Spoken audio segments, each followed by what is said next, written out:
Bismillahirrahmanirrahim. Assalamualaikum warahmatullahi wabarakatuh. Dalam video ini mungkin tidak terlalu lama karena ini cuman tambahan materi dari angiosperma yang kemarin. Pada pertemuan kali ini yang akan saya bahas adalah terkait dengan suku yang ada di monokotil dan juga di kelompok tumbuhan dikotil. Cuman ini tidak semua suku termasuk di sini karena banyak kalau misalnya dimasukkan ke sini.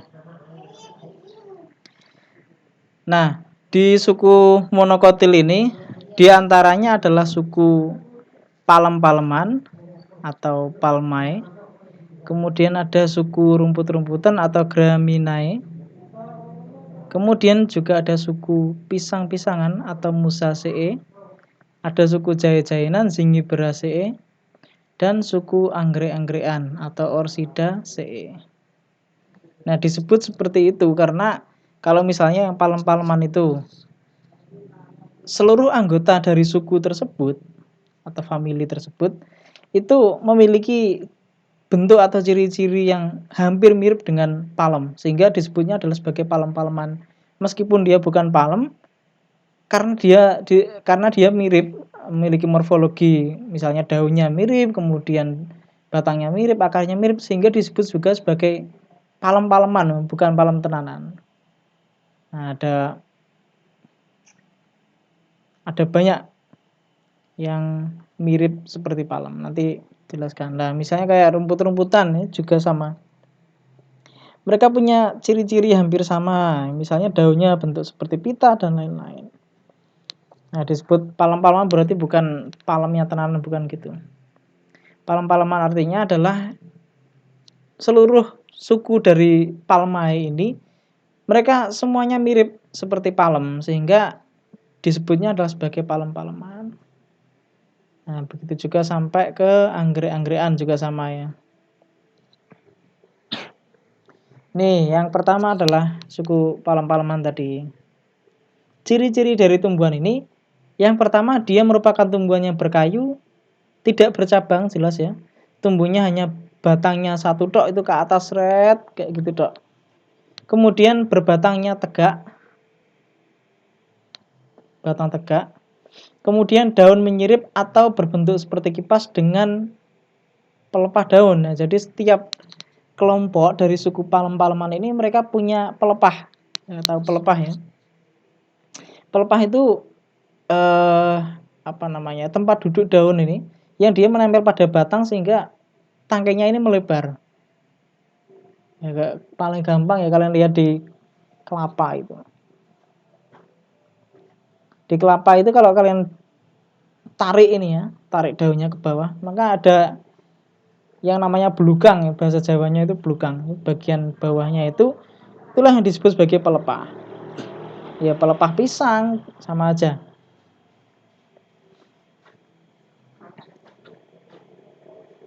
Kemudian selain dia berbentuk kipas, ya daunnya berbentuk kipas seperti ini, kayak salak itu nih daunnya kan berkumpul jadi satu seperti ini sehingga bentuknya seperti kipas itu. Kemudian bunganya kecil-kecil dan menjadi karangan. Contohnya paling gampang dilihat ya kayak di salak.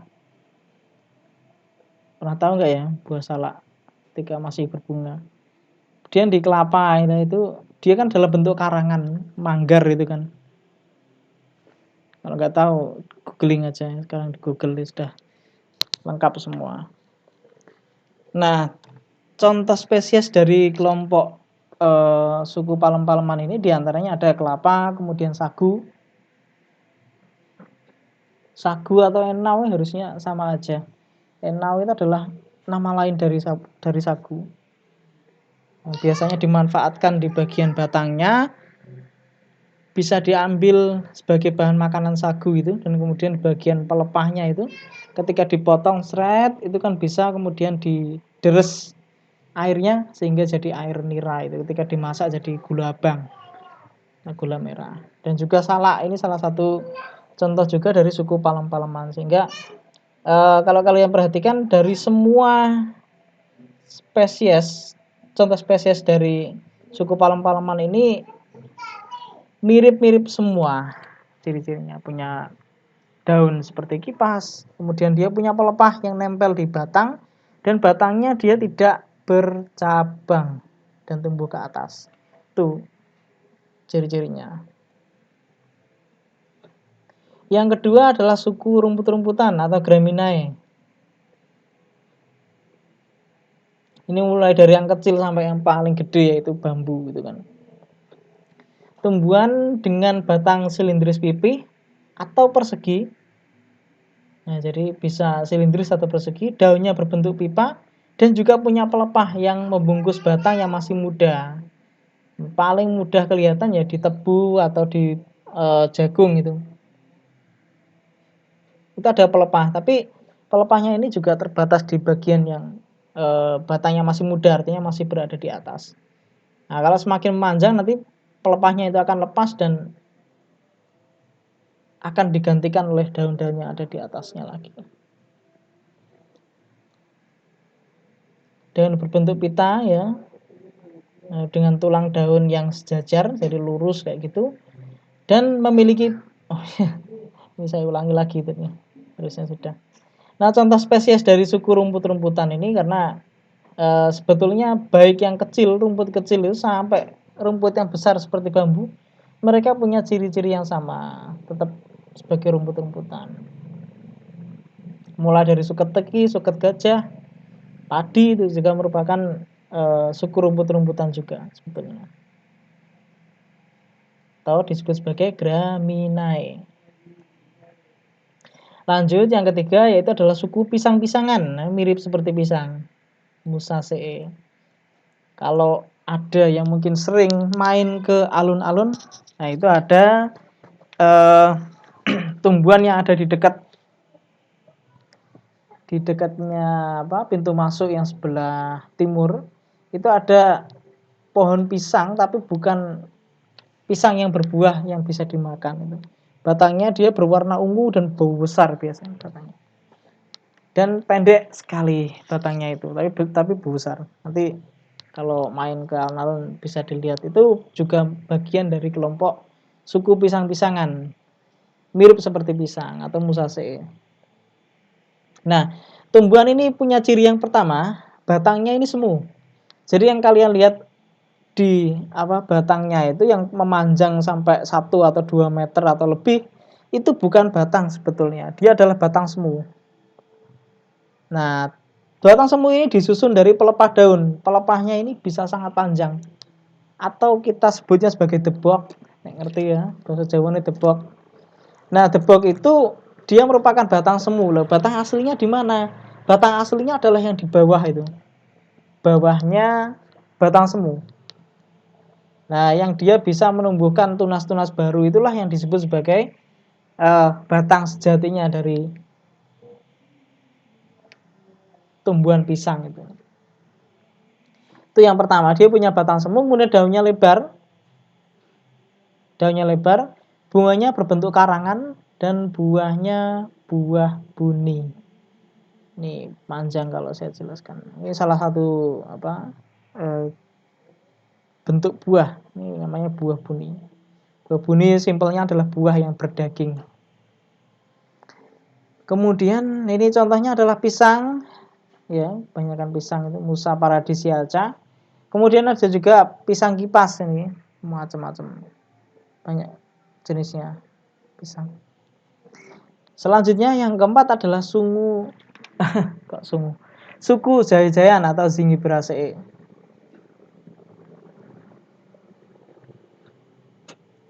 Ciri utama dari tumbuhan ini, dari kelompok tumbuhan ini atau suku Jaya-Jayan ini adalah mereka itu punya yang disebut sebagai rizoma atau akar tinggal.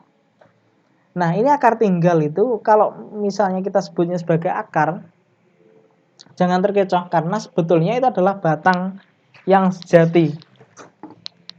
Ini akar tinggalnya di bawah ini warna coklat. Itu sebetulnya adalah batang.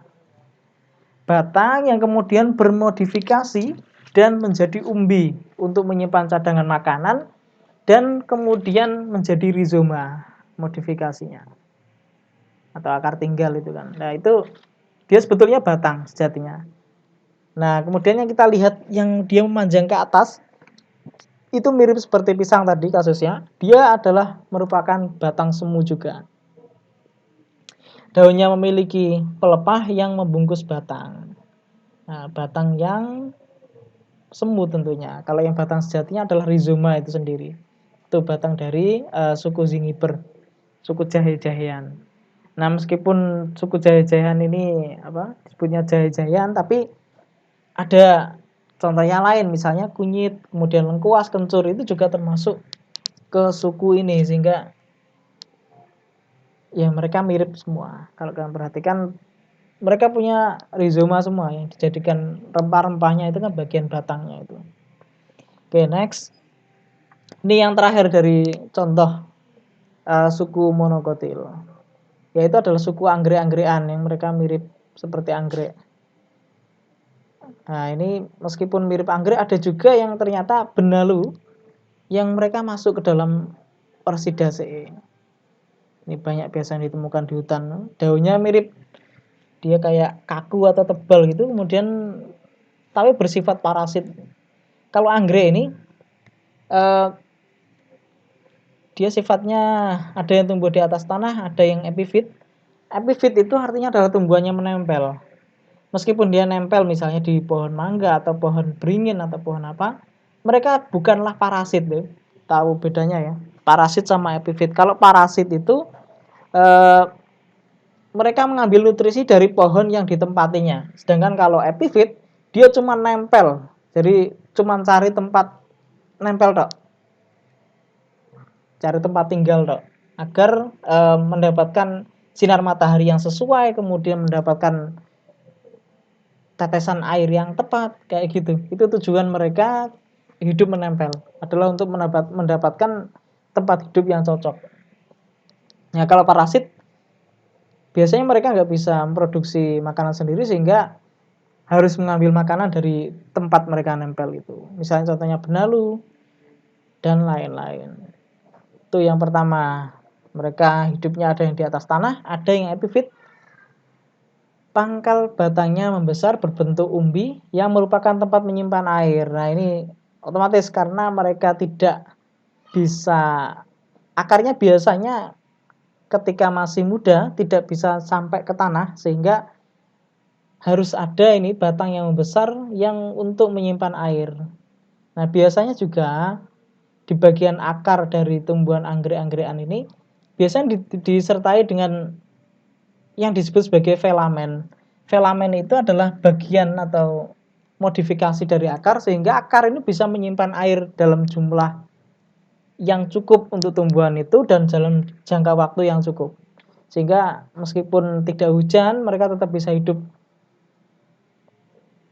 Itu ciri dari suku anggrek-anggekan. Kemudian daunnya berdaging dengan tepi yang rata atau tidak bergigi, tidak berduri dan lain-lain.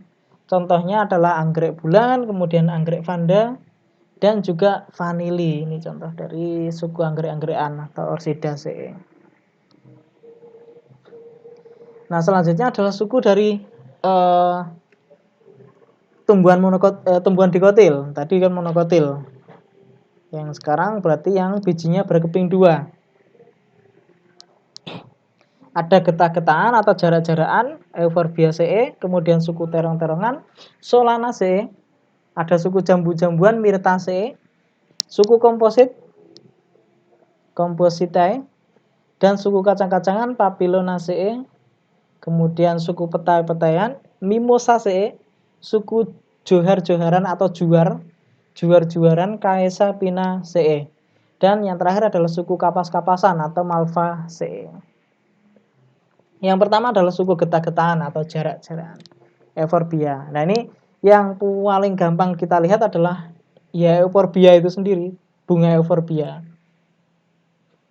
Nah, selain bunga Euphorbia ternyata contohnya ada banyak ya, misalnya ada jarak, kemudian cermai, ubi kayu itu, menyok, kemudian karet, terus puring.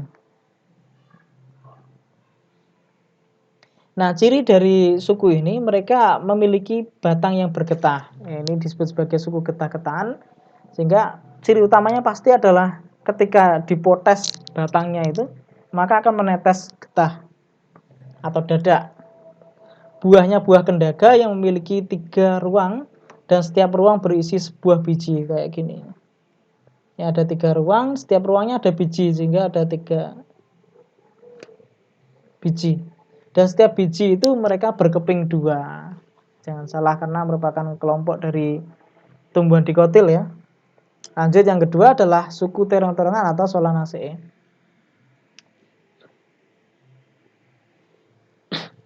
Ciri dari suku terong-terongan atau Solanaceae ini umumnya berupa semak. Ini saya sudah jelaskan apa belum ya? Jadi tumbuhan itu kan ada 4 macam ya. Ada yang golongkan 5 juga ada. Yang pertama adalah tumbuhan herba atau liana. Ini mungkin bisa sambil dicatat ya. Ambil buku tulis dulu, mungkin bisa sambil dicatat. Tumbuhan herba atau liana. Nah, tumbuhan ini biasanya adalah tumbuhan yang dia batangnya itu berair. Batangnya berair. Misalnya adalah tumbuhan-tumbuhan kecil yang dia warnanya bening kayak giokot, kemudian yang ada di dekat makam itu.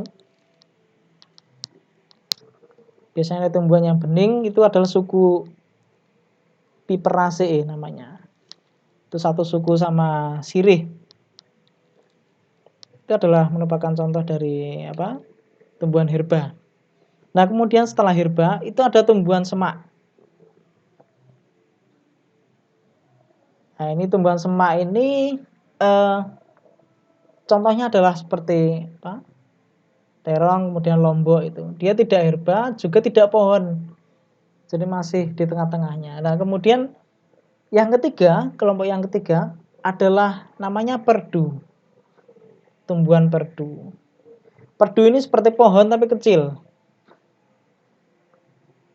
Misalnya apa ya contohnya? Seperti pohon tapi kecil kayak Hibiscus rosasinensis itu wari-wari bang, itu yang bunganya warnanya merah itu. Itu contoh dari tumbuhan perdu. Kemudian contohnya kelompok yang terakhir, tadi yang pertama herba, kemudian ada semak, ada perdu, dan yang terakhir adalah pohon. Nah, ini yang paling mudah dilihat karena ukurannya yang paling besar ya. Mulai dari mangga, kemudian beringin, terus jambu, dan lain-lain itu merupakan dari kelompok tumbuhan yang masuk ke kategori pohon.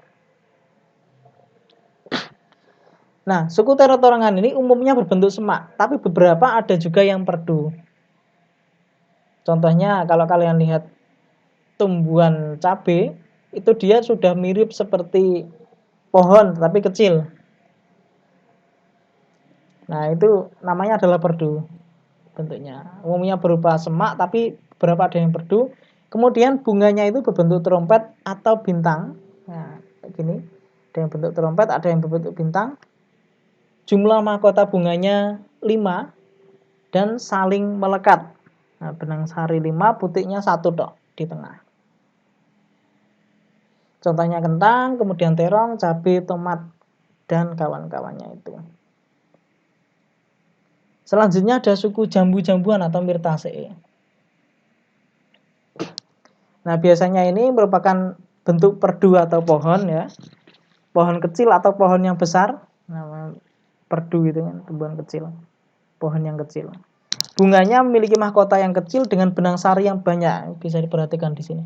Ini benang sarinya banyak.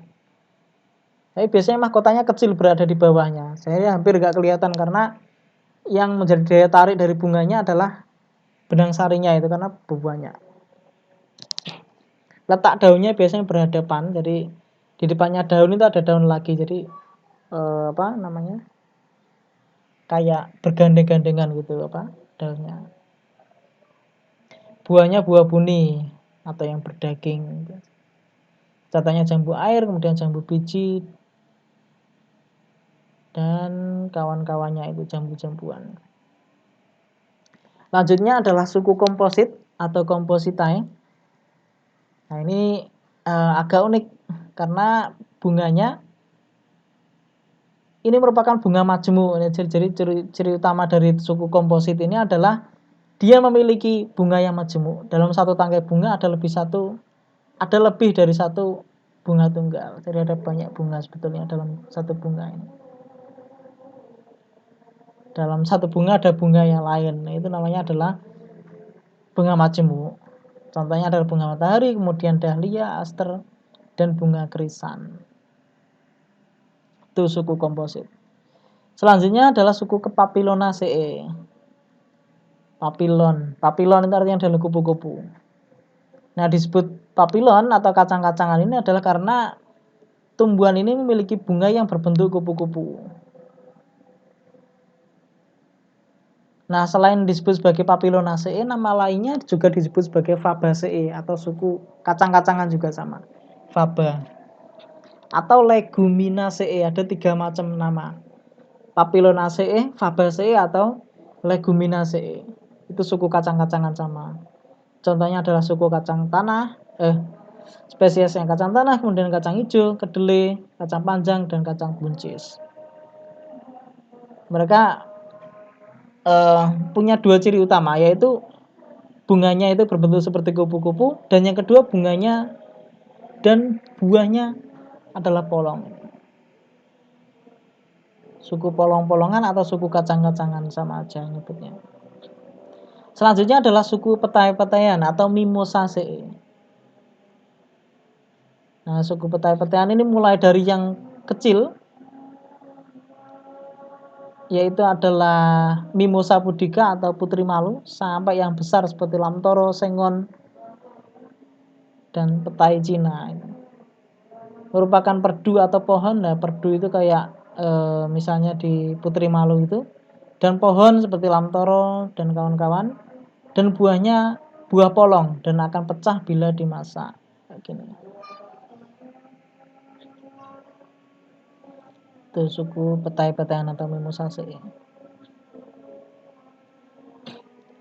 Selanjutnya adalah suku johar-joharan atau Caesaphiniceae. Nah, merupakan tumbuhan perdu atau pohon yang buahnya merupakan buah polong juga. Ini mirip seperti lamtoro. Nah, contoh dari suku ini adalah kembang merak, kemudian juar, daun juar itu, dan flamboyan. Ini hampir semua anggota dari suku juar-juaran ini memiliki manfaat dalam bidang kesehatan yang lumayan banyak.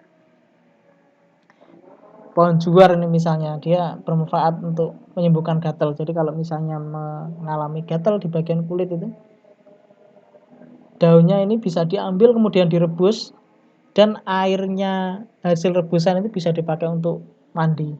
Nah, itu bermanfaat untuk menyembuhkan alergi seperti itu. Selanjutnya ada suku kapas-kapasan atau Malvaceae. Nah, merupakan tumbuhan semak atau perdu. Mahkota bunganya berjumlah 5 dan saling berlekatan kayak gini, nempel satu sama lain. Contoh dari suku kapas-kapasan ini adalah kapas, kemudian kembang sepatu tadi, atau wari-wari bang saya nyebutnya. Ini mana kembang sepatu? Ini Hibiscus rosasinensis atau wari-wari bang, dan juga waru. Ini waru. Nah, peranan dari Angiospermae banyak ya. Bahan makanan ini misalnya dari kelompoknya Graminae tadi, rumput-rumputan, ada padi, ada jagung, tebu, dan lain-lain. Tentunya itu adalah sumber utama dari bahan pangan. Kemudian bahan sandang juga, bahan sebagai buah-buahan ya, sebagai bahan pangan juga, dan bahan obat-obatan. Kemudian bahan bangunan misalnya bambu tadi itu, terus kelapa dan lain-lain. Kemudian juga peneduh misalnya adalah daun dari sukunya palem-paleman, karena mereka daunnya ini lebat dan ketika dikumpulkan itu bisa digunakan sebagai atap rumah. Bahkan di beberapa daerah itu masih menggunakan daun dari pohon enau atau sagu itu untuk atap rumah. dan juga bahan rempah-rempah yang juga untuk pengobatan. Oke, saya kira cukup sekian untuk materi ini, semoga bermanfaat. Assalamualaikum warahmatullahi wabarakatuh.